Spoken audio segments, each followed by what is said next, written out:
piece of Tulsa's history is the subject of this new book. It's about a 57 Plymouth named Miss Belvedere that was buried here in 1957 and unearthed 50 years later. Oh, yeah, I remember all of that. News on 6's Alyssa Miller is joined by the author, a couple of guests to talk about it. Good morning.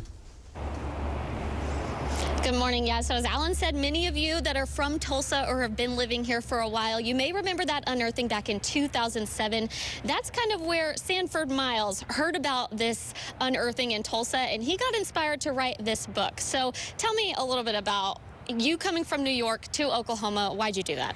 Well, back in 2005, in April 2005, I heard about this silly little car that was buried as a time capsule for a 50-year anniversary of Tulsa, Oklahoma. And I heard it was going to be unearthed in 2007. I said, I got to be there for that. And I told a colleague at the time about this, that I wanted to be right there when they pulled it out of the ground. She said, well, why don't you write a book? So I did. It only took me 18 years, but it's done.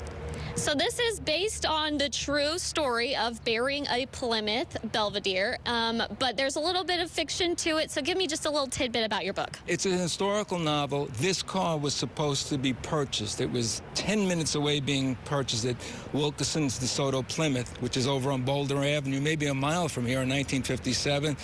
The character, Jacob Duncan, was there. He was about to sign for it. They were going over, should we have seatbelts in the car? Should it be rust-proofing? Well, Tulsa should have been rust-proof. And all of a sudden, general manager came in and, excuse me, deal's off the table. We already have plans for this car.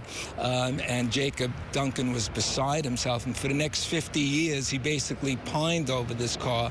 But on one of his surreptitious visits back to the dealer, he placed his own little time capsule in the car, and if it survived underground for 50 years, it has significant cultural and historical importance, and it's probably worth in the millions of dollars. Sounds like a great read. People will definitely want to get their hands on it, and they can this weekend at Magic City Books.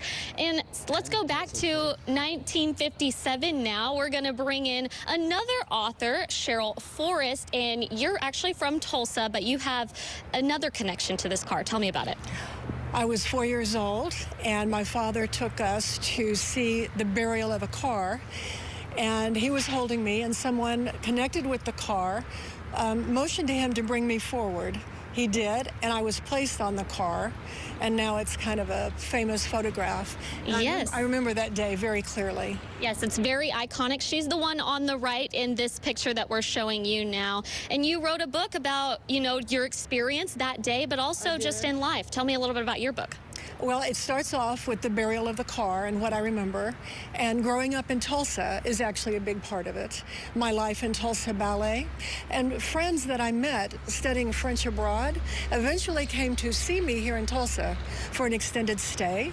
And I got to see the city of Tulsa, the state of Oklahoma, and the United States through their eyes. And that is also a big part of the book. And some things were very surprising.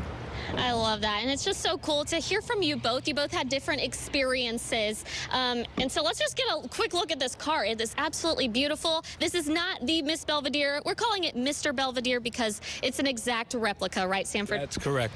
And just to show you the story of this Belvedere has never really been out of the news. A toy company came up with this die-cast car, 1/43rd scale. They now have cars that are 1/24th scale, showing you that this car is still in the news, and this is for you. Oh, thank you so much. Yeah, so let's just get one final look before we go. Beautiful car. Sanford, thank you so much for bringing this up here. And again, his book is going to be at Magic City Books, but also at the Tulsa Historical Society. Love it, love it, love it. Thank you, Alyssa. Both of those authors, and so unique, but to see her in that picture. Yeah, those pictures there. Precious. Back in the day, and that's a gorgeous car. Cheryl's book, if you missed it, is called The Girl. So those are the two. Those are the two.